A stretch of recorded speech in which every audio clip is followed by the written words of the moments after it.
Bienvenue au Polysécure épisode technique. Je suis avec Davy. Bonjour. Aujourd'hui, dans cette grande vague de chaleur, nous allons aborder le volet réseau de l'info nuagique qui est malheureusement, à mon sens, un mal aimé parce que les gens ont des préconceptions, des a priori qui sont malheureusement très fausses, qui mènent à des problèmes, entre autres de sécurité, et qui mènent aussi des mauvais choix dans l'ensemble. Fait que je vais te laisser aborder avec ça, puis hors champ, on avait quand même abordé plusieurs aspects qui me semblent très intéressants. Eh bien, je suis ravi de te retrouver, Nicolas Lecky. Je te remercie de m'accueillir pour cette nouvelle séance de podcast avec nos auditeurs. Comme tu l'as dit, le programme du jour, c'est le réseau dans le cloud. Écoute, je pense que ça va être la séance la plus courte parce que le réseau dans le cloud, on s'en fout. Alors, mais le problème, c'est parce qu'il y a beaucoup de gens qui s'en foutent d'ailleurs. C'est peut-être pour ça qu'on en parle. Alors, évidemment, c'est une plaisanterie et tu l'as compris. Mais c'est pour poser en fait le questionnement de l'intérêt de la notion réseau dans le cloud, surtout quand on vient, nous, de cloud privé. Je rappelle toujours une notion toute bête. Je demande, quand je fais des formations, que je fais du conseil, je pose une question fondamentale. C'est quoi un réseau? J'ai toujours 30 000 réponses du genre, c'est l'organisation des VPN avec des trucs. Je fais, oh, on se calme. C'est quoi un réseau? Quand je définis le réseau d'une entreprise, quand je définis le réseau de ma maison, en fait, je définis simplement une limite entre un dehors et un dedans. C'est ça, définir un réseau. Donc, ça veut dire qu'un réseau, la première chose, ça a vocation de définir une zone, une aire, un endroit qui m'appartient, dans lequel j'ai envie de choisir comment les informations peuvent circuler. Voilà ce que c'est. On a un challenge parce que quand on vient d'un cloud privé, le principe c'est d'être privé, c'est-à-dire qu'avant tout on a des grands murs tout autour de nous. Je dis toujours, pour reprendre une analogie, que un cloud privé c'est comme vivre dans un bunker en béton sur la plage. C'est-à-dire que par principe, pour rentrer ou sortir, il faudrait déjà avoir une porte dans les murs de béton. Et donc on est déjà très protégé. Et ensuite on va aller creuser les trous pour passer. Donc c'est relativement, évidemment, bien sécurisé, parce que de base, c'est pas fait pour être public.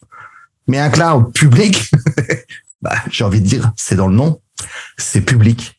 Donc ça veut dire qu'il y a une tentation d'être très rapidement exposé au public, et ça arrive très souvent. Donc, se posera la question de qu'est-ce qu'on fait du réseau. Alors pourquoi je dis qu'on s'en fout le réseau quand on fait du cloud public? Parce que ça dépend, en fait, des choix techniques d'architecture de notre application. Et peut-être que comme ça vous dit pas grand-chose, mais quand on fabrique une application, tout simplement, demain vous avez une application à faire, c'est votre projet, vous avez envie, vous avez votre bout de code en Python, je dis Python parce que c'est le seul langage que je connais un peu, et vous voulez écrire votre application. Donc la première chose en général que vos équipes vont vous dire, c'est il me faut un serveur avec un OS pour faire tourner Python. Sauf que dans le cloud public, il n'y a pas besoin de ça. Si j'ai une approche dite serverless, c'est-à-dire que je vais aller utiliser un service, par exemple chez Amazon c'est AWS Lambda, qui va me permettre de faire exécuter mon code sans que j'ai à gérer la moindre machine. Et qui dit que j'ai plus de machine, dit que je parle à un service. Quand on parle à un service, on parle à ce qu'on appelle une API. Une API, c'est une interface. Et le principe d'une API, c'est de protéger le dehors et le dedans et les séparer. Une API, c'est comme un mur de béton. Donc, finalement, quand je parle à un microservice d'Amazon, un serverless, et puis que ce microservice part à un autre, on fait quoi? On fait que parler d'API à API. Et dans ce cas-là, il n'y a plus de notion de réseau. On ne parle pas à une IP, on ne parle pas à une machine. Et donc, quand vous parlez de microservice serverless et que vous avez une application qui est incarnée par une myriade de microservices qui se parlent comme ça, dès que vous n'avez plus la notion de machine, vous n'avez plus la notion de réseau. Et donc, il n'y a pas très longtemps, j'étais chez un partenaire réseau très connu dont je tairai le nom qui fait de la sécurité. Pour intervenir, je leur disais, votre métier est en voie de disparition parce que dans une architecture du cloud, finalement, vous ne savez plus à grand-chose. En tout cas, pour la partie interne. Bien sûr, on va le voir dans une des parties de notre sujet. Quand on va arriver en bordure, quand on va aller vers l'extérieur du cloud et la présentation publique, on va retrouver des notions de réseau plus traditionnelles. Mais se pose la question que quand on crée une architecture applicative dans un cloud public, on n'est pas obligé de recréer une zone réseau traditionnelle avec des notions d'IP, de port, de protocole. On va parler finalement d'API à API. Et quand vous êtes dans un cloud comme Azure ou AWS, une API, ce sont des permissions, avant tout, c'est tout. On ne parle pas de réseau. C'est un call REST HTTPS, ok, donc ça faudrait s'autoriser. Mais quand je parle d'une API à une API, à part ça, j'ai rien d'autre à faire. Et je ne pénètre pas dans l'application quand je parle à l'API. C'est comme si j'appuyais sur un bouton en façade et que ça s'exécute derrière, sans moi. C'est-à-dire que j'ai même plus de notion de pénétration dans le système. Quand vous appuyez sur une API, vous dites appuie sur le bouton stop et ça fait le stop qui est derrière. Alors que quand je travaille en IP traditionnel ou en Ethernet classique, je vais aller rentrer dans une machine pour lui dire exécute mon stop qui va ensuite passer par le réseau pour aller s'exécuter. Et dans cette construction réseau, là, on est plus exposé ou exposable. On peut laisser des failles et c'est là notre risque. Donc, voilà, je vous rassure, bien sûr, quand je dis le réseau, il n'y en a plus besoin de nos cloud publics, c'est pas tout à fait vrai. Il y en a besoin dès qu'on fait appel à des machines virtuelles, des instances EC2 par exemple chez Amazon, avec des constructions réseau, avec des relations entre les objets, et on a des façons de réglementer tout ça. Mais ça dépendra donc de l'approche que l'on a. Et dès qu'on sort de cette zone réseau, il faudra qu'on se pose la question de où est-ce qu'on arrive et quelle est l'utilité d'avoir une approche réseau plus traditionnelle. Ce qui n'empêche pas d'être très sécurisé. Mais ça, je rappelle pour nos auditeurs, vous revenez dans l'historique, on s'est vu il y a quelques semaines sur la partie IAM, Identity Access Management, et là, on va gérer des permissions IAM dans ce cas-là. Donc, puisque le sujet du jour, c'est le réseau, parlons réseau, là. Donc, quand on est dans un cloud public, évidemment, il y a des réseaux privatisables. Chez Amazon, ça s'appelle un VPC, Virtual Private Cloud. Donc, un VPC, qu'est-ce que c'est? C'est justement ma volonté de vouloir créer une zone isolée du réseau. C'est-à-dire, à l'intérieur de ça, j'ai quelque chose à mettre auquel je tiens beaucoup et que j'ai pas envie de présenter au reste de la planète. Comme disait Gollum, my precious, voilà, c'est à moi, je veux le garder à moi, je veux pas le partager aux autres. Et donc, l'intérêt d'un VPC, Virtual Private, c'est que par définition, il y a ni porte d'entrée ni porte de sortie. C'est-à-dire comme un cube dans lequel je mets des objets dedans et je définis ce qui va être véhiculé à l'intérieur. Ce VPC, bien sûr, aura les capacités d'être ouvert à un moment donné si on a envie. Le VPC, c'est un objet de région. Je ne sais pas si tout le monde connaît les régions chez Amazon. Les régions chez Amazon, c'est des agrégats de data centers qui sont rassemblés sous forme d'availability zone, de zone de disponibilité. C'est à peu près le même concept chez Azure d'ailleurs au passage, et qui nous permet d'avoir en fait dans un pays donné une empreinte matérielle avec une redondance. D'ailleurs, c'est quelque part aussi une question de réseau. D'ailleurs, cette partie-là, puisque quand vous allez dans un cloud type Amazon ou Azure et que vous choisissez une région, vous choisissez un dehors et un dedans. Le dehors, c'est le reste du monde, d'autres pays, d'autres territoires, avec d'autres réglementations. Et le dedans, c'est la région où vous êtes, qui est forcément dans un pays donné. Pourquoi je parle de ça ici? Parce que dans notre volonté d'isolation et de réglementation, j'aimerais que mes règles soient claires. Et si ma région était à cheval sur plusieurs pays, j'aurais un problème. C'est que mes règles seraient pas claires du tout. Donc, premier élément, c'est une question, moi, que j'ai souvent quand je fais du conseil de la formation. On me dit, ouais, mais est-ce qu'un fournisseur comme Amazon ne va pas me déplacer, me faire des mouvements de données sans me le dire dans une autre région? Non, c'est impossible. La première raison à ça, c'est que on parle de Jeff Bezos, Monsieur Besogne, comme dirait l'autre, il aime bien l'argent, et que déplacer une donnée, c'est payant. Donc, il va pas vous le faire gratuitement. Et aller sur Mars, ça coûte cher, donc il lui faut de l'argent. La deuxième raison, c'est que si vous regardez les pays dans lesquels sont implémentées les régions, c'est illégal dans tous ces pays de déplacer des données vers un autre pays sans le dire au client. Donc, voilà deux raisons pour lesquelles ça n'a pas lieu. Par contre, on a des fonctionnalités qui nous permettraient d'interagir de région en région. On va quand même se reconcentrer maintenant sur la notion de VPC. Donc, le VPC, c'est mon isolation réseau. Ça m'isole du reste du monde. Le reste du monde, on peut se dire, oui, le public, les pirates, les vilains. Ouais, ça peut être aussi l'équipe de développement d'à côté, qui peut être méchante, ou mal intentionnée, ou peut-être très mauvaise, simplement, ça arrive. Donc, je peux avoir besoin de faire des VPC, tout simplement aussi pour isoler, segmenter, ségréguer, on va dire, des responsabilités, des ensembles d'éléments ou d'items ou d'assets que j'ai pas envie de présenter aux autres. Donc, le VPC, le premier rôle, ça va être pour nous de pouvoir justement créer des zones d'isolation et de segmentation qui sont à l'image de nos organisations et de nos besoins d'isolation et de segmentation. Et c'est d'ailleurs une remarque qu'on se fait souvent avec les clients quand on fait de l'architecture chez eux. Je leur dis, vous savez, votre découpage de VPC, il est beaucoup plus naturel que vous ne le pensez. C'est-à-dire qu'en fait, il est implicite souvent par votre propre organisation humaine, par les nécessités d'isolation qui seraient dues à vos normes.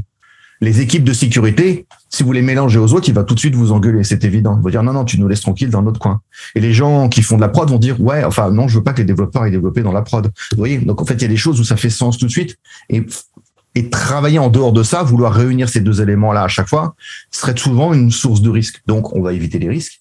On va éviter les single point of failure. On va éviter de mettre tous nos œufs dans le même panier, comme on dit.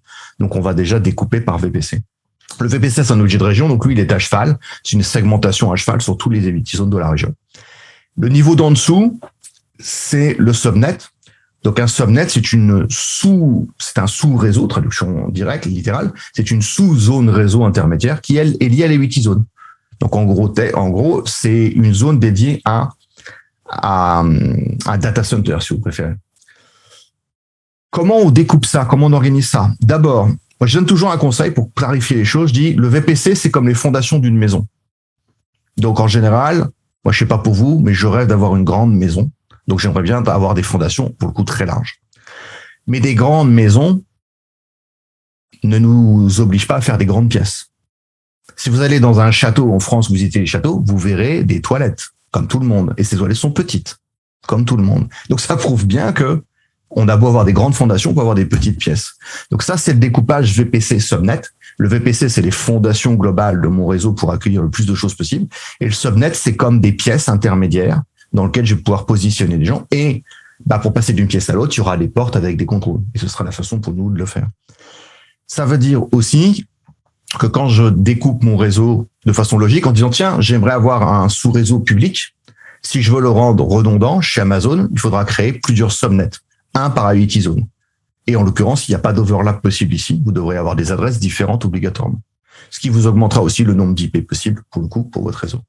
Donc, on souvent réfléchit en réseau logique, puis ensuite en réseau technique. Donc, mon réseau logique, c'est d'avoir une zone publique.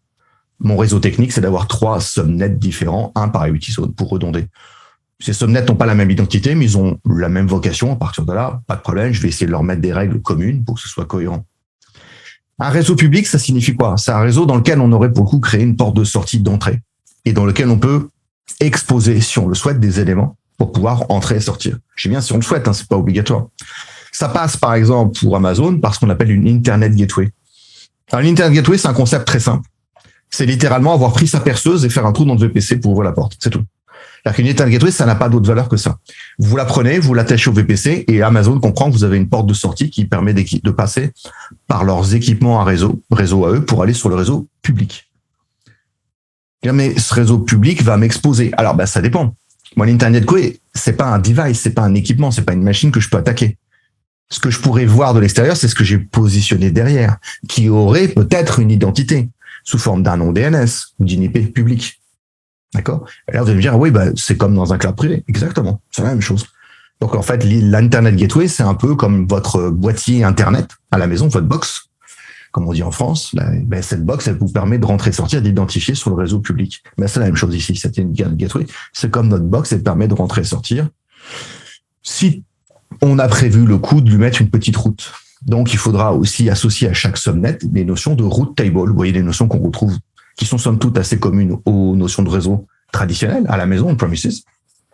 Donc, on aura des route tables, des tables de routage qu'on va associer au subnet pour permettre de dire, au fait, voilà, je t'explique par où partir. Ces tables de routage, par exemple, elles possèdent une route par défaut qui possède le side range, donc l'IP, le range d'IP du VPC, qu'on appelle la route locale. Son but, alors il faut savoir que cette route, elle est intouchable, on ne peut pas l'enlever, on ne peut pas la modifier. Son but, c'est de brancher les subnets qui sont dans le même VPC entre eux. Ce qui fait que si vous voulez passer d'un subnet à l'autre, la table de routage va indiquer, va voir le VPC, c'est lui qui va te router. Bien sûr, si on n'a pas envie de communiquer entre ces subnets, on pourra mettre d'autres règles ailleurs. On ne touchera pas à la route. Et si on veut mettre une règle de sortie, on mettra 0.0.0.0/0 et l'Internet Gateway. Et ça y est, on peut sortir. Se posera ensuite la question de comment j'identifie une machine sur un réseau public. La réponse que tout le monde attend, c'est une IP publique. Alors, une IP publique, c'est une longue discussion. Enfin, on va essayer de la faire courte, nous, ici, pour pas y perdre trop de temps, mais l'IP publique, c'est quelque chose que j'ai souvent à faire relativiser. Pourquoi? Ça paraît naturel d'avoir une IP publique pour sortir.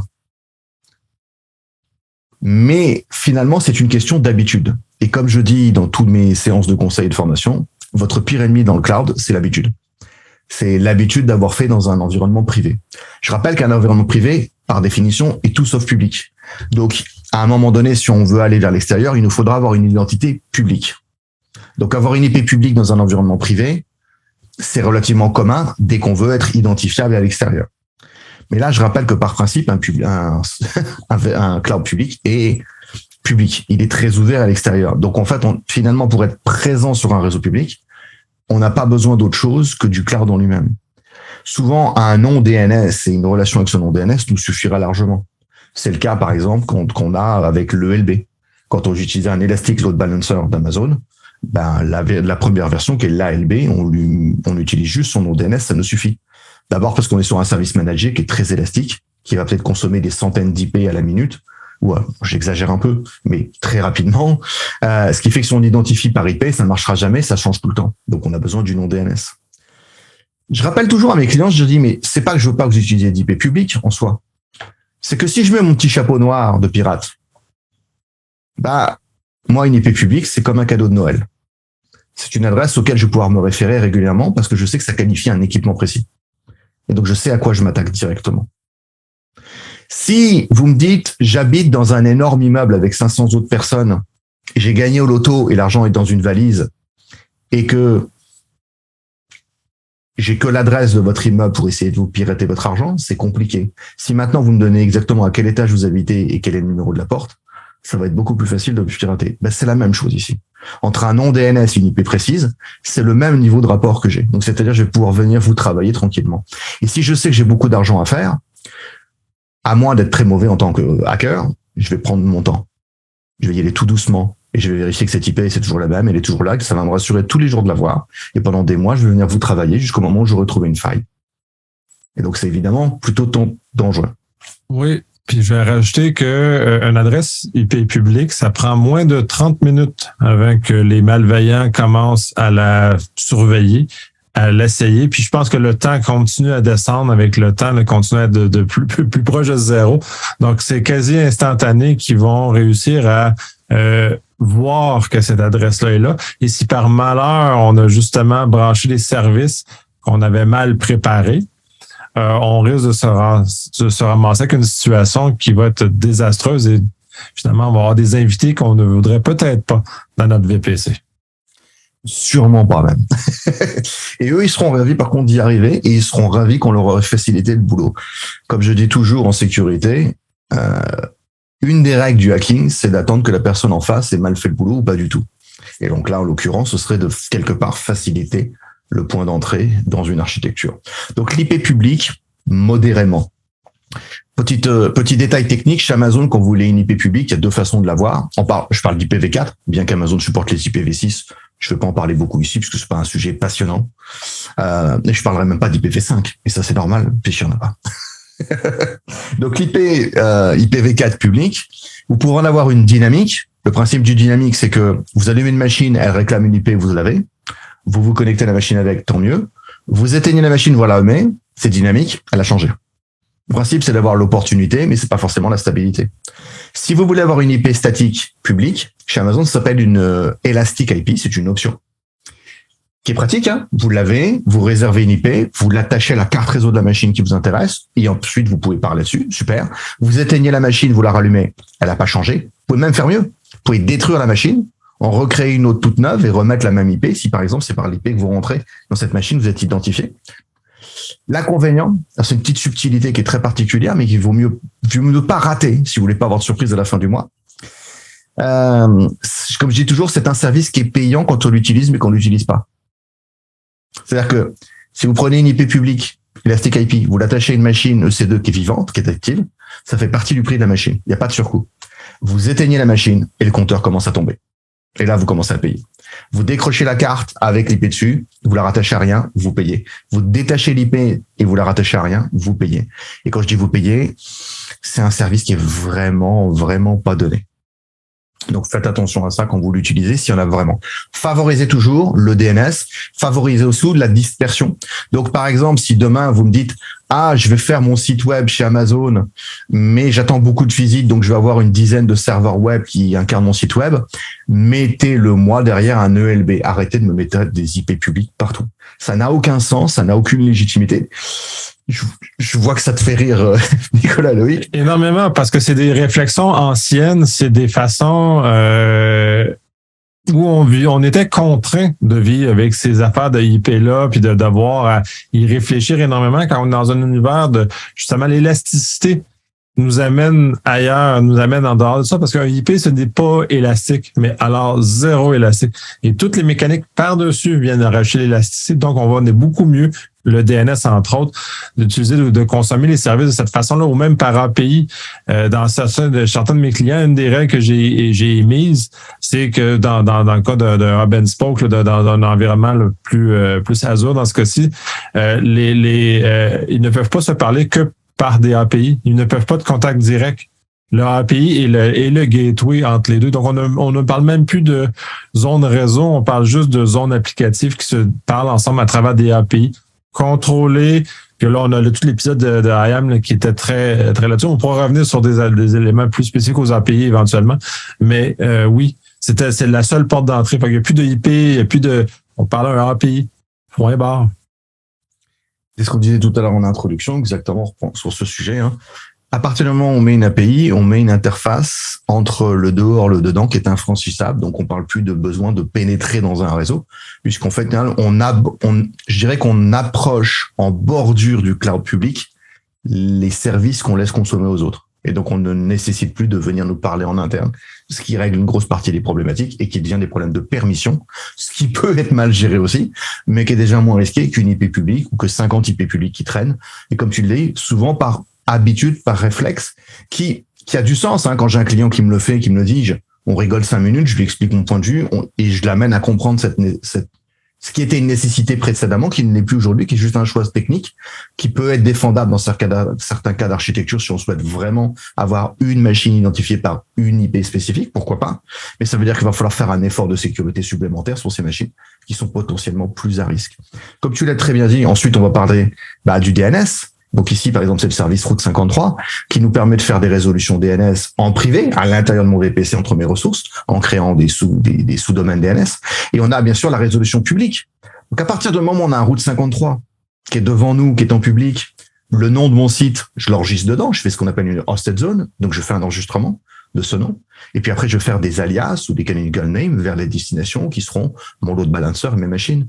Ce qui fait que on pourrait voir ça comme plusieurs couches qui cachent la réalité, mais justement, c'est le cas. C'est ce qui m'intéresse. C'est que finalement, la personne qui essaie d'atteindre mon serveur web, elle ne connaît pas réellement l'identité du serveur. Et dans l'absolu, je souhaiterais qu'elle s'en fiche totalement. Parce que ça n'a pas d'importance pour nous. C'est pas ça l'utilité. L'utilité, c'est que mon nom de domaine amène à mon service, qui est mon site web, qui soit incarné par 10 machines, par 500 machines, peu importe leur configuration.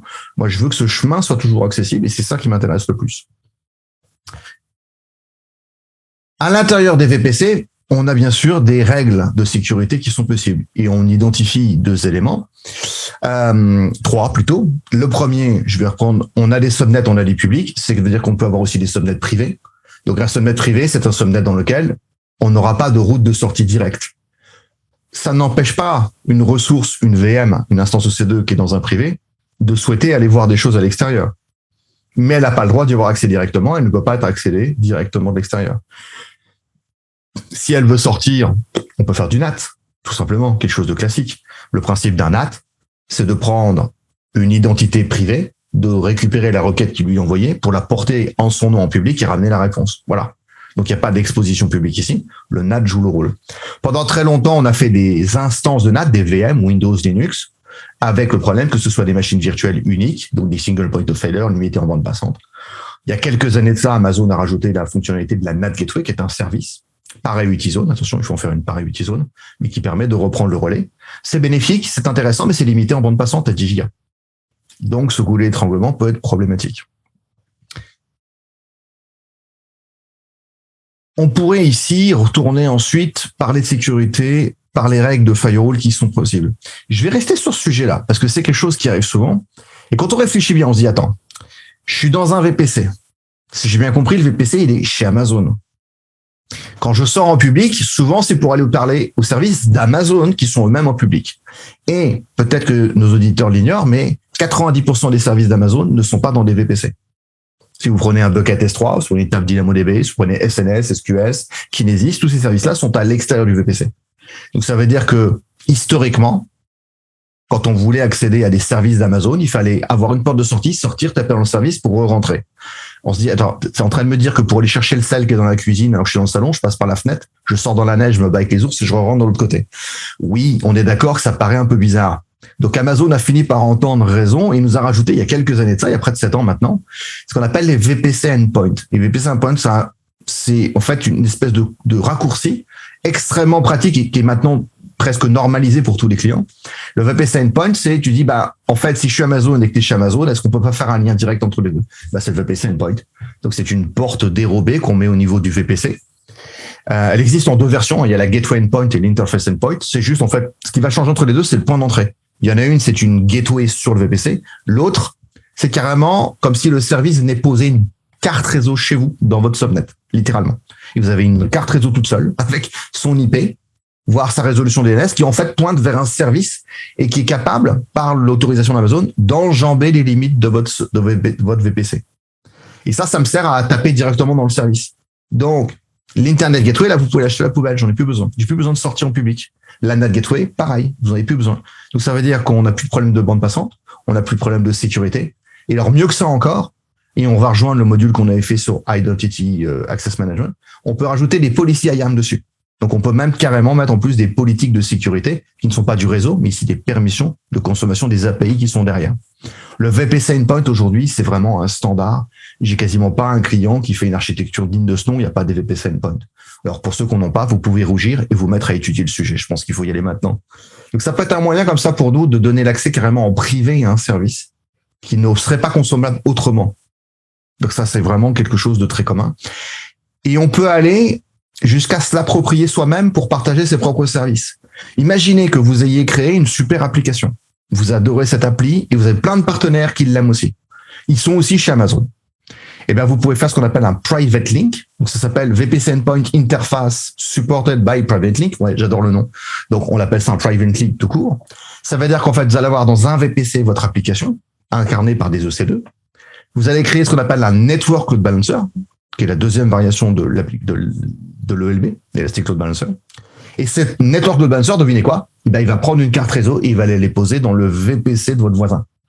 Et donc, ça va permettre à votre voisin, par cette carte réseau, de venir parler sur le Network Load Balancer, excusez-moi, pour rejoindre vos machines. Et on peut rajouter aussi une policy. Et donc, imaginez, comme ça, vous pourriez tirer des cartes réseau chez plusieurs partenaires, dans des équipes avec qui vous voulez travailler, mais vous voulez pas qu'ils rentrent réellement dans votre réseau. Vous voulez juste créer ce lien entre les deux. Et l'intérêt de ça, c'est quoi? C'est qu'on n'a pas de notion de VPN à monter, de routage à faire. C'est-à-dire qu'en fait, c'est naturel. Amazon nous autorise par ce biais-là, finalement, à passer hors de leurs limites. J'enjambe un VPC pour entrer dans un autre. Et c'est extrêmement pratique, y compris dans d'autres accounts, y compris potentiellement dans d'autres environnements. Et vous pourriez vous-même être client de ce genre de solution aussi. Donc, c'est une autre façon d'approcher les limites des VPC. La sécurité, elle est réglementée ensuite à l'intérieur d'Amazon, eh bien, comme un peu partout, par des règles de firewall. Ce qu'on n'appelle pas ça des firewalls chez Amazon, ça s'appelle des security groups et des network access lists. Les deux services ont, on va dire dans les grandes lignes, le même rôle qu'un n'importe quel firewall, c'est-à-dire éditer des règles de filtrage réseau qui permettent ensuite de se référer à ces règles qui disent « t'as le droit, t'as pas le droit ». Tel port, tel protocole, telle source, telle destination, tel comportement. Voilà. Ce sont des règles de filtrage. Ces règles de filtrage, pour les security groups, elles sont posées au niveau des cartes réseau des EC2. Donc ça, c'est pratique. C'est-à-dire que ma VM qui a une carte réseau, on peut lui mettre, boum, directement, au fait, t'as le droit de faire que SSH port 22. C'est tout. Si tu veux faire autre chose, niet, interdit, là. Et un security group, par défaut, ne laisse rien entrer. Et paradoxalement, laisse tout sortir. Ah, mais comment ça se fait que ça laisse tout sortir? On est dans une architecture d'abord qui laisse rien entrer par défaut, je le rappelle. Donc, il faudrait déjà que j'autorise à rentrer pour pouvoir ensuite avoir une sortie. Ensuite, on est sur un service qui est stateful. Stateful, pour ceux qui connaissent pas la notion de stateful, imaginez que vous allez au restaurant, que vous faites longtemps la queue pour rentrer dans le restaurant, vous vous asseyez, vous commandez votre poutine tous les jours, et là, vous avez un coup de téléphone à prendre et vous voulez sortir. Eh bien, stateful, ça veut dire que quand vous allez sortir, la personne qui gère l'entrée du restaurant va se souvenir que vous étiez déjà dedans. Et donc, la requête, le fait d'avoir été autorisé à rentrer va vous laisser sortir sans vous embêter et vous laissera repartir. Donc, c'est pareil. Donc, quand j'ouvre le port d'entrée SSH port 22 et que une requête qui va ressortir en réponse, elle ne serait même pas testée. C'est pour ça qu'on s'embête pas avec la règle de sortie. On dit, par défaut, on laisse tout sortir. Et s'il y a besoin, ensuite, on restreindra. Donc là, à partir de là, on va donner des règles d'autorisation, d'entrée. Et la règle de sortie globale, si on veut la restreindre, on l'enlève et puis on en fait une plus petite, par exemple, volontairement. Les Network Access Lists, eux, s'adressent au niveau des subnets. Donc, ils me permettent de cadrer ma sous-zone réseau et dire, dans ce périmètre-là, on ne regarde pas la Network Access List. Par contre, dès que tu vas franchir la limite, on va regarder la Network Access List. Et donc là, ça me permettrait de créer des règles entre sous-réseaux directement. Par exemple, entre un privé et un public, j'aurais peut-être besoin de mettre des règles spécifiques. Peut-être que j'ai un front public, l'application de ma base de données. Peut-être que le réseau de la base de données, je interdis formellement que le réseau public vienne lui parler directement. C'est le rôle du Network Access List. Ces Network Access List, elles, par défaut, sont toutes ouvertes. Puis ensuite, on crée des règles de passage et on a un deny de fond. En fait, vous avez une règle qui est la dernière, qui s'appelle deny all, que vous pouvez pas toucher. Et on vérifie toutes les règles précédentes. Si il y en a une où on correspond, on nous laisse passer. Si on correspond à aucune, on est dégagé. Et le Network Access List, lui, est totalement stateless. Ça veut dire qu'il faut créer des règles explicites pour chaque sens. Il n'y a pas d'approbation implicite qui serait laissée. Network Access List, Security Group, il arrive que parfois on vous les présente, on vous explique que ce soit concurrent. C'est complètement fou. Ça n'a aucun sens. Comme vous dites en anglais, better safe than sorry. J'adore cette expression parce que en français on en a une, on dit c'est les bretelles et la ceinture en même temps. C'est-à-dire que les bretelles et la ceinture ont le même objectif, mais pas de la même façon. C'est-à-dire que en sécurité, moi je dis il n'y a jamais de redondance inutile. C'est-à-dire que ce qui paraît être redondant ne l'est pas vraiment. Même conversation on a avec les firewalls applicatifs. Je sais par exemple que certains fournisseurs de cloud, et là je vais pas les mettre mal, donc je vais pas dire lesquels, même si je travaille pour certains d'entre eux, préconisent carrément d'enlever le firewall de Windows ou de Linux. Et je dis que non, on le fait pas. Alors pareil, on pourrait avoir la sensation qu'entre l'IP table et puis le security group, il y a un double effet. Alors il y a un double effet, oui, il y a un double emploi, oui, mais c'est pas au même endroit. Et donc, si c'est pas au même endroit, ça veut dire que la protection va être efficace. Parfois, moi, ce que j'ai envie, c'est d'éviter que le système me fabrique des trames pour rien. Donc, si je le laisse faire des trames tout seul comme un grand, et puis ensuite les bloquer que plus tard, je vais quand même pourrir ma machine à faire des trames pour rien, pourrir mes cartes réseau, pourrir mon réseau, créer de l'activité dans les firewalls. J'ai pas envie. Je vais aller même plus loin que ça, parce que là, on aborde même dans les notions de zéro trust, les machines ne devraient pas parler s'ils n'ont pas besoin de parler, et donc de tout verrouiller. Et c'est des mesures, ce qu'on pourrait appeler des contrôles compensatoires, c'est-à-dire que si je fais une erreur, parce qu'on est des humains, dans un de mes contrôles en amont, plus on va descendre, tout à coup, il va t'intercepter à chaque guérite de contrôle. Un moment donné, je vais être attrapé quelque part, et dès ce moment-là, ça va devenir impossible de réussir à atteindre le système. Fait que si je fais une erreur de contrôle, si on parle d'IP public, là, on en a beaucoup parlé. Fait que c'est juste de faire une légère erreur sur un IP public, de voir que dans quelques instants, notre système va être complètement brisé. Si on n'a pas de mesures compensatoires, de contrôle secondaire qui viennent justement pallier au problème, on se retrouve encore infesté avec des gens qu'on ne veut pas chez soi. Alors, ton problème technique, en fait, ça s'appelle un administrateur qui aime pas les règles. Et ça, on l'a connu pendant des années. Les gens qui enlèvent les règles de firewall parce que ça les ennuie ou qui le coupent carrément en disant, non, mais c'est inutile. Oui, tu as raison. Mais ne mets pas de fenêtre à ta maison, ni de porte. Et laisse tout ouvert. Tu vas voir, les ours adorent ça. Non, évidemment. Donc oui, effectivement, comme tu dis, il y a une double mesure de sécurité. Si un élément est défaillant, si une règle a été changée, ça arrive. Les erreurs peuvent arriver. Les pannes aussi. Donc, il faut qu'on puisse contrôler. Et comme tu dis, zéro trust, par principe, si ça n'a pas à être ouvert, ça n'a pas à être ouvert. Moi, j'ai des clients qui étaient fanatiques je t'ouvre des fenêtres pour remettre du plâtre dessus le lendemain. Donc, c'est ceux qui font de l'autorisation pour faire du deny plus loin. Je fais, mais de base, t'as pas de droit. Donc, pourquoi tu m'ouvres des ports pour les refermer 3 mètres plus loin? Ça n'a aucun intérêt. Vous allez dire, ouais, mais moi, j'ai des machines qui ont des comportements réseau très spécifiques qui font plein de trucs en réseau. Oui, dans ce cas-là, vous ouvrez tout. Si j'ai un routeur ou un équipement de détection de sécurité, son boulot, c'est de capter tout type de trafic, y compris celui qui ne le reconnaît pas.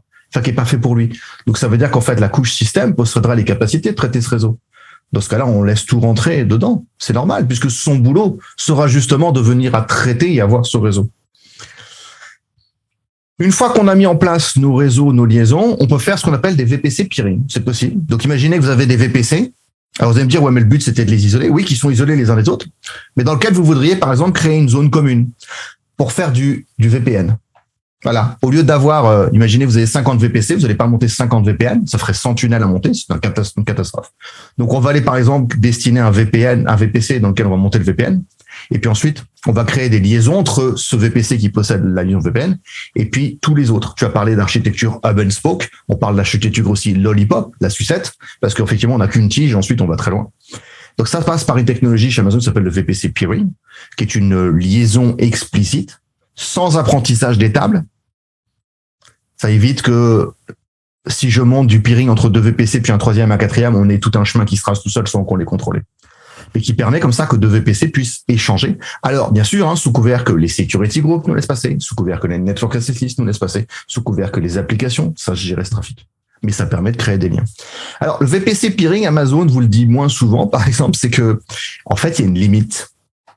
C'est pas plus de 10 par VPC. Parce qu'au bout d'un moment, la table de routage devient ingérable. Et elles n'ont jamais été prévues pour ça. Et vous savez que cette limite, moi, j'ai des clients qui, pendant des années, m'ont dit, je vais pas chez Amazon à cause de ça. Littéralement. Et je les comprends. Un jour, Amazon a décidé d'être intelligent. Ils nous ont sorti l'enfant divin, la Transit Gateway. Et je plaisante toujours avec mes clients en disant, ce jour-là, j'ai des clients qui ont sorti le champagne. Mais c'est vrai. Parce qu'en fait, ça a libéré des architectures. Donc, la Transit Gateway, c'est un concept assez sympathique. C'est un service qui permet de faire du hub and spoke à hauteur de 5000 VPC. Ouais. Pas 50, pas 500, 5000. Donc là, on commence à se dire, ah ouais, donc je pourrais avoir plein d'unités de travail qui travaillent partout ailleurs et d'avoir quelque part un endroit où je peux venir les connecter pour définir des règles de routage entre elles. Ce qui ne signifie pas que je veux que tout le monde se parle, mais ce qui signifie que je peux mettre en place des approbations entre elles. Et donc, on pourrait avoir, par exemple, plusieurs VPC qui ont besoin de parler à votre architecture on-premises par un VPN. Et c'est l'autre rôle de la Transit Gateway, c'est d'être justement la porte unique de montée de mon VPN, sur laquelle on peut agréger plusieurs liens. C'est un des seuls endroits chez Amazon où on peut faire du VPN en agrégé, puisqu'ici on peut avoir jusqu'à 4 liens gig à hauteur de 1,25 gigaoctets par lien. Donc on peut atteindre 5 gigas de bande passante. Et donc ça veut dire qu'en fait, la Transit Gateway a un double rôle, faire la passerelle vers l'extérieur, faire le lien entre les VPC à l'intérieur, et sans entrer trop dans le détail, parce que ce serait compliqué sans schéma, sans explication, on va ensuite pouvoir créer ce qu'on appelle des tables de routage internes qui permettent de définir les règles des communications entre les VPC. Pour certains qui font du réseau, ça ressemble beaucoup à des organisations comme les private VLAN, avec des segmentations qui autorisent que des VPC, par exemple, puissent voir des VPC en commun, mais sans pouvoir se parler directement eux. Donc, ce qui est très intéressant, comme ça, quand on a des zones, imaginez que vous ayez une zone réseau, un VPC qui s'occupe de détecter vos intrusions. Prenons pour ce genre d'outil, où on aurait comme ça besoin d'isoler certains comportements très spécifiques, très à risque, mais à faire que tout trafic soit obligé de passer par là. Ce sera idéalement par la Transit Gateway que ça se passe. On parle depuis tout à l'heure de VPN, donc ça veut dire qu'on est capable de sortir du cloud, de faire des liaisons vers le cloud. Donc ça passe par soit une VPN, une virtual gateway, qu'on appelait avant souvent la VPN gateway, qui est une erreur, mais ça, on comprend le concept. L'idée, c'est de monter un VPN entre chez Amazon et chez soi. Il faut savoir que quand on monte un VPN chez Amazon et chez soi, le but, on est d'accord, c'est de traverser Internet avec une liaison chiffrée, sécurisée. En l'occurrence, la norme supportée ici, c'est IPsec. C'est la seule qu'Amazon supporte en direct avec son service. Ça ne signifie pas que vous n'avez pas le droit de faire VPN SSL, mais ce sera une passion personnelle. Ce sera fait entre votre VPN chez vous et une machine chez Amazon. Mais Amazon ne rentrera pas dans l'équation. Vous passerez par l'Internet Gateway, par exemple. Le VPN, ici, ça veut dire que j'ai un VPN chez moi. J'ai une solution, celle que vous voulez, matériel, logiciel, une VM, un équipement physique dans l'Hyper-V, du VMware, ce que vous voulez. Et ensuite, vous montez ça vers Amazon. Sachez que quand on fait ça chez Amazon, Amazon redonde localement. Donc, ça vous oblige à ouvrir 2 tunnels. Par contre, vous, pas une redondance, c'est 2 tunnels sur le même VPN. Donc, si vous voulez créer de la redondance locale, il faudra rajouter un VPN chez vous, rajouter 2 tunnels de plus. Et créer évidemment des règles de routage locales, en BGP par exemple, dans le BGP, pour pouvoir faire ce routage entre les équipements. Ça marche, c'est pas mal, mais le problème c'est quoi? D'abord, 1,25 gigaoctets de bande passante par lien, sachant que là, il n'y en a qu'un seul d'actif à la fois et jamais qu'un seul lien. Et ça, c'est une limite que beaucoup de clients nous reprochent à Amazon, en disant, mais c'est pas possible. Ensuite, ça passe par Internet. Et le problème d'Internet, c'est quoi? C'est tout sauf fiable en termes d'engagement. Alors là, je parle pas de sécurité, je parle de stabilité, de débit. Et donc, il est difficile d'envisager une vie hybride, ce qui est 90% des clients du cloud, qui font de l'hybride, c'est-à-dire qu'ils font des allers-retours entre leur on-premises et le cloud public, sans avoir une liaison stable. On peut passer par ce qu'on appelle dans ce cas-là un direct connect. Je pense qu'il y a certains auditeurs qui connaissent déjà. Donc, le direct connect, vous allez carrément monter une fibre, une liaison spécialisée dédiée entre vous et Amazon au travers d'un partenaire local. Alors, ils sont référencés par pays. Au Canada, en France, il y en a une liste précise qui sont autorisés. Vous retrouvez des gens comme Colt, comme Equinix, c'est-à-dire des grands acteurs des interconnexions mondiales, qui vous fournissent donc un réseau privé dédié entre chez vous et chez Amazon. Ça veut dire qu'en fait, ils ont déjà des contrats avec Amazon, ils ont déjà des équipements d'Amazon dans des cages bien fermées. Quand je dis des cages fermées, c'est pour ceux qui font du réseau dans les data centers, vous savez de quoi je parle. C'est vraiment des cages avec des verrous, etc. Et quand on met en place le Direct Connect, il y a toute une série d'autorisations à faire. Il faut louer les ports chez le partenaire, s'enregistrer auprès d'Amazon. Il y a toute une procédure. Et d'ailleurs, c'est assez long. C'est une procédure qui est estimée à plusieurs semaines, voire plusieurs mois, le temps de monter les fibres jusque chez vous et qu'ensuite les autorisations soient faites. À partir de là, après, vous avez un lien privé direct entre Amazon et vous. Le bénéfice de ça, d'abord, c'est la stabilité, l'engagement du partenaire. On est du privé. L'autre bénéfice, il faut comprendre que quand vous prenez une donnée que vous l'amenez dans un cloud public chez Amazon, c'est gratuit. Comme tu l'as dit, il n'y a pas de problème, ils adorent ça. Dès que vous voulez la retirer, c'est payant. Et la facture de données sortantes du cloud, elle peut être très dure. Dans le Direct Connect, la facture de données sortantes, elle peut être divisée par 4. Donc là, ça peut être intéressant. Si on n'omet pas, honnêtement, de reconnaître qu'il y a aussi un forfait de base. Par exemple, alors je ne sais pas si les prix sont toujours à jour au moment où vous écouterez cette vidéo, mais normalement, un lien gigabit, c'est $218 américains. Un lien 10 gigs, c'est $1 800 américains. Ça veut dire que ça fait quand même un forfait important et que si j'ai bien compté, depuis tout à l'heure, on n'en a monté qu'un seul, donc on est sur un single point of failure, donc il en faudrait plusieurs. Et là, ça commence à faire cher. La bonne nouvelle pour vous, c'est que ce Direct Connect, c'est un service souvent qu'on partage. C'est-à-dire que si vous avez plusieurs comptes AWS différents sur plusieurs bâtiments, vous pouvez très bien utiliser votre backbone local pour ensuite aller vers le Direct Connect et partager cette liaison, ce qui fait que d'un seul coup, c'est beaucoup plus rentable, beaucoup plus accessible. Et là, j'ai un engagement de qualité qui m'intéresse. Il existe plein d'autres détails. Évidemment, on va pas rentrer trop dans le détail du sujet ici. Il y a des versions hébergées qui sont en dessous du gigabit. Et j'ai découvert il y a quelques mois qu'on a même carrément une version 100 gigabits aujourd'hui, mais pas dans tous les pays, ça dépend des partenaires. Donc là, on peut commencer à envoyer du lourd. Je vais rajouter un autre élément sur la Direct Connect qui est important, c'est que la Direct Connect, elle est connectée à une région. Sauf que souvent, quand on est dans le cloud, région égale single point of failure, donc on veut pouvoir aller sur une autre région.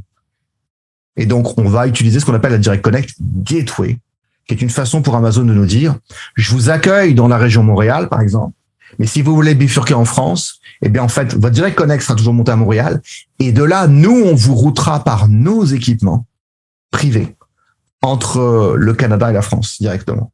Et ça, c'est génial parce que ça permet de prolonger ce réseau sans rajouter de complexité pour nous. Et si demain, vous avez besoin d'aller au Japon pour quelques mois, vous pouvez le faire. Et si votre mission s'arrête pour le Japon, vous pouvez refermer. Vous voyez, ça, on n'a pas l'engagement de la lourdeur de monter ça avec des régions différentes. Donc ça, c'est quand même relativement pratique. Quand on parle en bordure, ensuite, évidemment que on va arriver sur l'exposition publique. Il va me dire, ouais, mais la sécurité du cloud, c'est sympa, à l'intérieur, ça va, mais moi, je vais quand même être sur quelque chose qui est exposé en public. Je vais créer des applis mobiles, je vais créer un site web et je vais être exposé au public. Comment ça se passe quand on s'expose en public, qu'on veut partager du contenu? D'abord, on a une notion d'architecture spécifique dans les cadres des clouds publics qu'on appelle les edge locations. C'est un concept qu'on a à peu près chez tout le monde. C'est-à-dire qu'en fait, les régions regroupent certains data centers, mais les edge locations, c'est des data centers en plus, qui sont là pour accueillir certains comportements réseau, comme le routage, par exemple la résolution DNS. Je ne sais pas si vous imaginez le nombre de requêtes DNS résolues par le DNS d'Amazon par seconde mondialement. On est proche du milliard, je crois. Donc vous imaginez que si ça allait sur quelques data centers, tout s'écroulerait en quelques secondes. Donc là, en fait, les edge locations, il y en a 300. On est un peu plus de 300 dans le monde, plus les régions qui s'occupent de ça. Donc ces data centers s'occupent de ces zones réseau. Et souvent, je prends l'image des châteaux forts. Alors bon, au Canada, vous n'en avez pas trop, mais en France, on en a pas mal. Enfin, tous les villages en ont presque un. Donc, les châteaux forts, c'est-à-dire qu'on a une espèce de bastion très sécurisé, très renforcé, mais autour de lui, souvent, on a des remparts, et autour de ces remparts, on a même des tours de guet. L'edge location, c'est comme ces tours de guet qui permettent de détecter les assauts et de repousser le plus tôt possible, de sonner l'alarme et d'avoir un effort fait le plus tôt possible dans le réseau. Et donc, plus j'arrive tôt dans mon architecture réseau, plus ma sécurité est efficace. Donc, ces edge locations permettront, par exemple, de faire du cache avec CloudFront, le CDN, Content Delivery Network. On a donc des services qui nous permettent comme ça de dépasser les limites de notre réseau et d'aller porter des contenus en cache. Bien sûr, ce CDN a d'autres rôles. Il permettra de porter des certificats, de faire de la sécurité, de chiffrer des données à la volée. On a plein de comportements qui nous intéressent. On a l'API Gateway. On parlait de protéger notre back-end pour de l'API. L'API Gateway est un service de edge location. Donc là encore, ça permet de poser ma vitrine, ma bordure directement à l'entrée et de dire, toi, tu rentres jamais dans mon réseau. Tu pars directement dessus. Et puis, on a évidemment donc les protections aux attaques DDoS. Alors, c'est un sujet complexe. Pourquoi ? D'abord parce que la plupart des clients ont entendu parler d'attaques DDoS, mais très peu savent les gérer. C'est une réalité. Et quand on fait de la sécurité, on en voit bien que quand on vous a amené le sujet, vous dites « Ah oui, attaque DDoS, je connais. » Ouais. Et ça veut dire quoi ? DDoS, c'est pas un chanteur? Non, c'est pardon. Donc, Distributed Denial of Service, ok. Et ça fait quoi? Et pourquoi ça existe? Et comment c'est fait? Et vous apercevez que les gens savent pas, en fait, ils connaissent pas leurs risques, ils connaissent pas leurs menaces potentielles. Ils savent juste que ça peut arriver. Et ils ont tendance à croire que le cloud va tout faire pour eux. Alors, on l'avait dit dans le premier module qu'on avait fait ensemble, dans la première séance, c'est une des croyances, c'est que le cloud, c'est un peu le client qui s'achète l'idée qu'il n'a plus rien à faire, mais c'est pas tout à fait vrai. Il a des choses à faire. Alors, c'est pas tout à fait faux non plus. Je vous avoue que je connais pas trop les détails pour Google. Je sais que Azure fait pas mal de choses. Amazon a le programme qu'on appelle Shield. Shield, ça veut dire, si tu te fais attaquer en attaque DDoS, il y aura une communication de notre part. D'abord, si c'est une attaque DDoS de couche basse, donc là, je fais référence au modèle Ozzy, pas Ozzy Osbourne, parce que c'est pas un modèle, surtout pas. Non, je mangeais pas des têtes de chauve-souris et vous droguez pas toute votre vie. Le modèle Ozzy dit qu'il y a des couches basses, il y a des couches hautes, et donc quand les attaques de DDoS sont faites sur les couches 3 et 4, qui sont les couches réseau, en fait, c'est comme si Amazon considérait que c'était eux qui étaient attaqués directement. Donc, ils repoussent les attaques. Et donc ça, tous les clients qui sont dans le cloud l'ont. Ils ont rien, vous avez rien à faire. À partir du moment où vous utilisez le cloud Amazon, vous êtes protégé de ça. Amazon s'occupe de nettoyer ses bordures, si vous préférez. Et si l'attaque ne fait pas qu'utiliser les couches 3 et 4 et commence à vous attaquer sur d'autres couches comme la couche 7, Amazon vous prévient. Vous dites, attention, vous avez une attaque. Et je dis toujours à mes clients, attention. Quand Amazon vous envoie une notification de sécurité, il faut pas la mettre de côté. Jamais. Il faut y répondre tout de suite. Sinon, qu'est-ce qui se passe au bout de 15 minutes? Ils vous coupent l'accès. C'est pas qu'ils vous bannissent, c'est qu'ils vous protègent contre vous-même. Et ils le font pourquoi? Parce que s'ils le faisaient pas, on pourrait très facilement leur reprocher de laisser faire, d'engendrer des dépenses et de gagner de l'argent sur le dos des clients. Donc Amazon dit non, vous allez pas nous prendre pour des imbéciles. Donc soit vous êtes au courant et vous gérez votre attaque, vous êtes responsable et vous avez rien à nous dire, c'est votre problème. Soit visiblement vous n'avez pas compris et nous on va vous protéger en attendant. Et puis si on vous coupe l'accès en général, vous vous manifestez vite. Vous laissez pas vite, donc vous venez voir, on discute, on dit vous avez pas vu ça, peut-être que vous avez besoin de formation, peut-être que vous avez besoin d'aide. Il y a des partenaires de sécurité aussi dans le cloud et autres qui peuvent vous aider. Il existe une autre offre qu'on appelle le Shield Advance, qui est moins connue. Alors, Shield Advance, c'est un forfait, c'est $3,000 par mois. Je vais pas vous le cacher, donc c'est quand même assez important. Par contre, ça veut dire que, en cas d'attaque DDoS, vous avez une équipe dédiée d'Amazon, entière, pour votre attaque, qui surveille du bout jusqu'à la fin et qui vient même faire ce qu'on appelle une analyse post-mortem, c'est-à-dire à la fin, refaire toute l'histoire avec vous, la chronologie, voir par quel vecteur on est passé, comment l'attaquant s'est adapté. Et pour l'anecdote, en décembre dernier, ils ont même rajouté une option où vous pouvez les autoriser vous-même à changer les paramètres de vos règles de sécurité. Si vous avez envie, vous pouvez leur déléguer cette tâche-là. Si vous avez envie, vous n'êtes pas obligé. Mais on peut aller jusque-là. L'autre bénéfice de ça, une attaque DDoS, en général, c'est une attaque qui va faire... Alors, j'ai toujours une attaque DDoS, vous avez deux façons de la gérer. Soit vous fermez toutes les portes, vous vous calfeutrez, ce qui limite l'impact, mais ce qui fait que l'attaque a réussi, puisque vous avez plus de service. Soit vous la vivez. C'est-à-dire vous l'accueillez, vous ouvrez les bras grands, vous dites je vais te résister, je vais essayer de comprendre, te contrecarrer, mais le but, c'est de pas arrêter mon service pour que les vrais utilisateurs puissent continuer à utiliser mon service. Ce qui est l'enjeu et ce qui est parfois très difficile. Reconnaissons-le, c'est quand même quelque chose d'assez stressant et dur à faire. Ça veut dire que ça va engendrer une surcharge, donc une surconsommation. Et je sais pas pour vous, mais moi, généralement, quand j'ai un client qui a une attaque DDoS, il a rien fait pour la chercher. C'est pas sa faute, quoi. Il est juste la victime. Donc, c'est un peu dommage de se dire, j'essaye de faire ce que je peux, mais en plus, je me prends une surcharge de facturation. J'ai l'impression de prendre la double peine.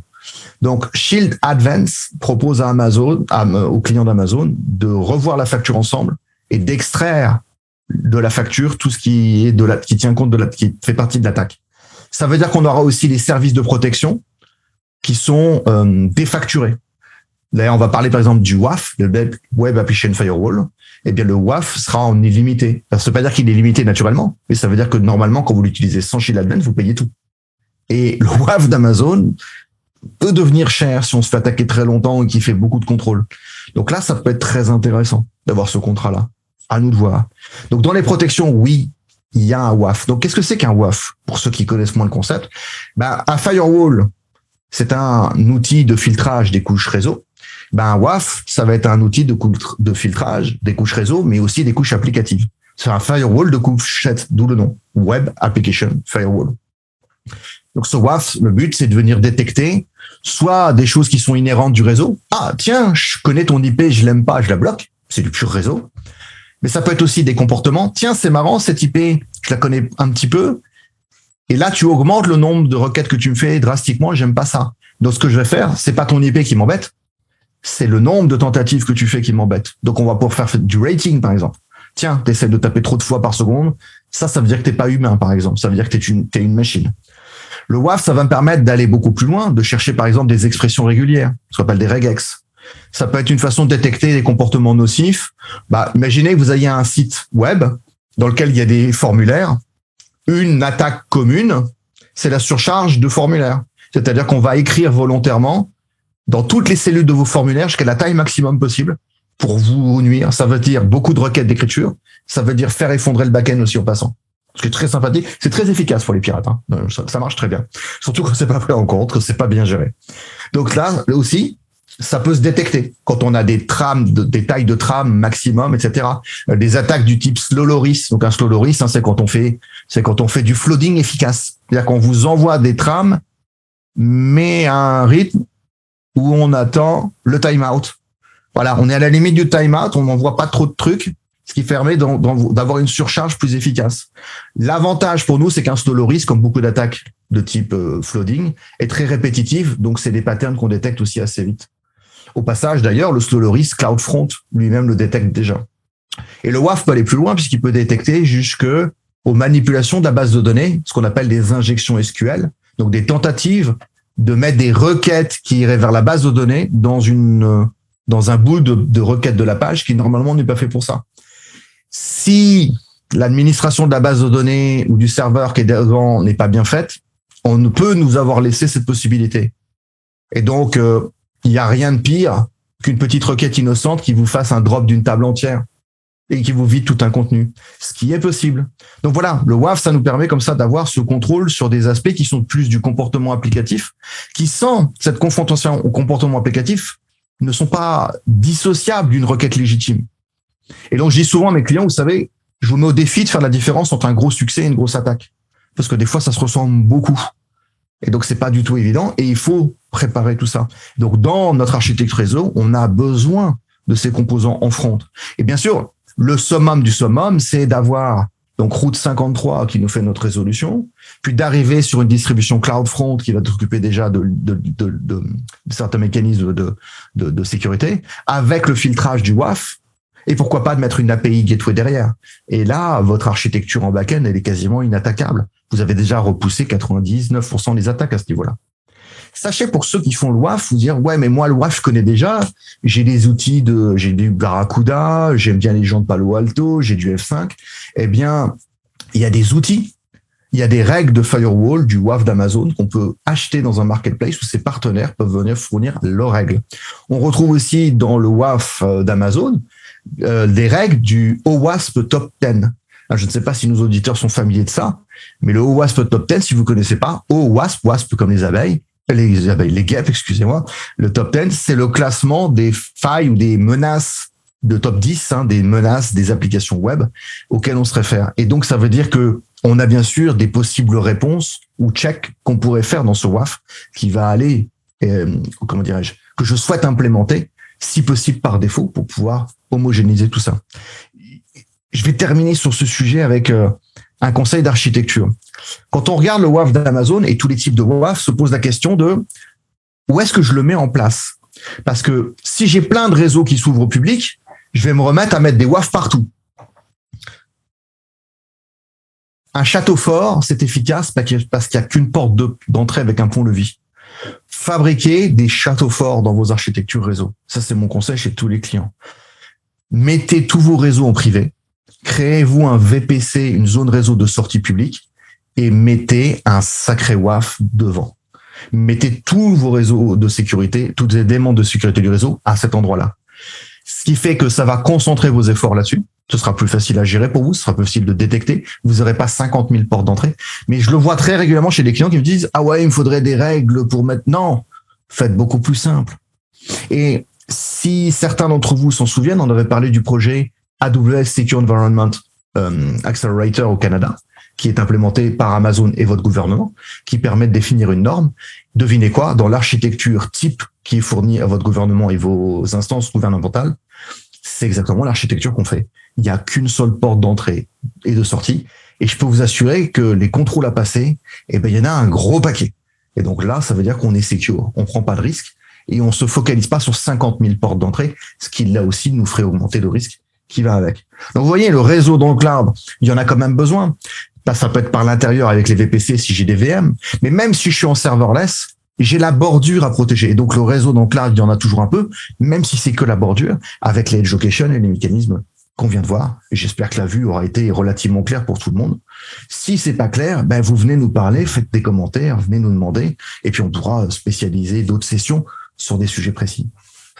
Ouais, c'est ça, on fera d'autres enregistrements. De toute façon, on commence par des sujets très vastes. C'est pas le premier sujet très vaste qu'on aborde, puis ensuite on va continuer, mais justement sur la base des questions qu'on reçoit, justement, qui viennent justement diriger nos choix. Quoique nos choix, on les croit intéressants, mais des fois, ils sont peut-être pas pertinents pour tout le monde. Donc, justement, de nous diriger vers ce genre de choses-là.